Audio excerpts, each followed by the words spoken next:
So what is DSHS doing to at least try to fix this problem? Well, one solution is to build more facilities to create more beds for these patients. Several construction projects are now underway around the state, including one in Clark County that'll break ground this spring. We've been following the progress on the behavioral health facility that'll go into this field in Clark County. It's called the Brockmann Campus, and it's off Northeast 50th Avenue in the Mount Vista neighborhood. It's just east of Washington State University's Vancouver campus and just across the street from iTech Prep. That's a school in the Vancouver School District.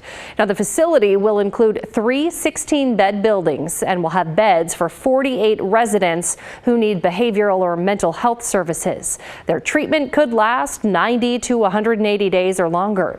Clark County has already approved a conditional use permit for the campus, basically the go-ahead for the plan. Construction will start in March or April of 2023, and the facility will likely begin accepting residents in the winter of 2024.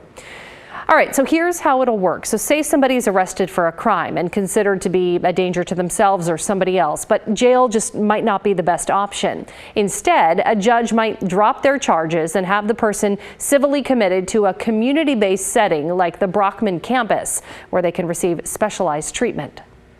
The goal is to, get them the treatment that they need, and then get them back into a wraparound services situation where they have housing supports, they have social workers, they have somebody watching over their medication. But we want to get them off on the right foot. So we want to make sure that if they do have a stay with us through DSHS, once they discharge, we don't want to see them come back.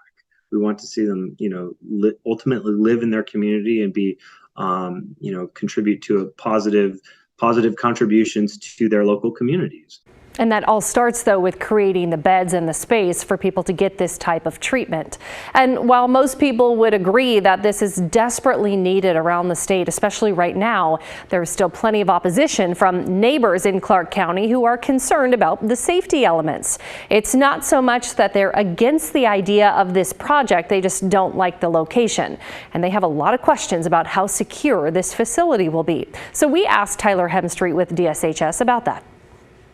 This is not a corrections facility. This is a treatment facility. So the folks that are in here, they may have come through the criminal court system at one time, but they wouldn't have any pending charges when they are at this facility. But nevertheless, it's key controlled, all the security cameras.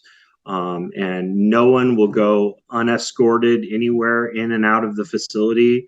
We have certain no-climb fencing in our recreation areas. We understand it's hard. We're kind of the new kid on the block coming into a site that has not been developed in a very long time, and building a facility that not a whole lot of people know about. So, but we want to answer these questions. We want to have productive conversations with residents. You can tell it's obviously a very complicated, nuanced topic that has a lot of different perspectives worth discussing. It's an important conversation to have. So we'll make sure we keep following the progress on this facility out in Clark County, and we'll keep you posted on details.